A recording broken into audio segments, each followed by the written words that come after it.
చంద్రబాబు లోకేష్ పై తీవ్ర స్థాయిలో విరుచుకుపడ్డారు ఎమ్మెల్యే కొడాలి నాని. పుట్టినరోజుకు చావుకు కూడా తేడా తెలియని లోకేష్ ను సీఎం చేయాలని జూనియర్ ఎన్టీఆర్ పై కుట్రలు చేసి అనేక ఇబ్బందులు పెడుతున్నారని ఆయన ఆరోపించారు. చంద్రబాబు లోకేష్ ను గెలిపిస్తే సీనియర్ ఎన్టీఆర్ మాదిరిగానే జూనియర్ ఎన్టీఆర్ ను కూడా బయటకు గెంటి టీడీపీని ఆక్రమించుకుంటారని కొడాలి అన్నారు. ఈ ఒక్కసారికి చంద్రబాబును ఈవీఎంలో బంధిస్తే 2029 నాటికి చంద్రబాబు అనే పేరు అంతరించిపోతుందని హాట్ కామెంట్స్ చేశారు కొడాలి నాని.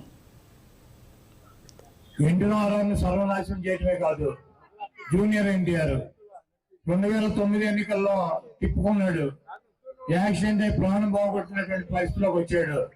అతను కొడుకు పప్పుగాడు, ఈ తుప్పుగాడు కొడుకు పప్పుగాడు ఉన్నాడు లోకేష్. వాడికి తా అంటే తొందరగా అంటాడు.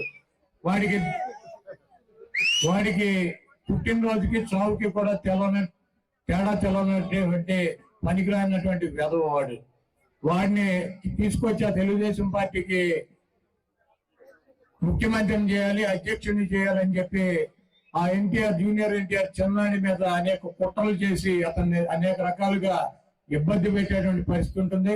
ఎన్టీఆర్ని పెద్ద ఎన్టీఆర్ని కానీ చిన్న ఎన్టీఆర్ని కానీ అభిమానించేటువంటి ప్రతి వ్యక్తి కూడా ఈ దొంగ, ఈ 420 అయినటువంటి చంద్రబాబుని గొయ్యి తీసి గోతులో కనుక పాతి పెట్టినట్లయితే ఆ పార్టీ రేపు ఎన్టీఆర్ చేతిలోకి వెళ్తుంది. కానీ ఈ పనికి మాలినటువంటి చంద్రబాబుని లోకేష్ ని గెలిపించినట్లయితే ఆ ఎన్టీఆర్ ను కూడా అనాదరణ చేసి ఆ ఎన్టీఆర్ ని కూడా బయటకి గెంటి ఈ పంది కుక్కలు ఈ పార్టీని ఆక్రమించుకుని పేదల పొట్టగొట్టి వీళ్ళు సంపాదించుకుని కోటాను కోట్ల రూపాయలు సంపాదించుకుని ఈయన మద్దతుదారులు బతికేటువంటి పరిస్థితి.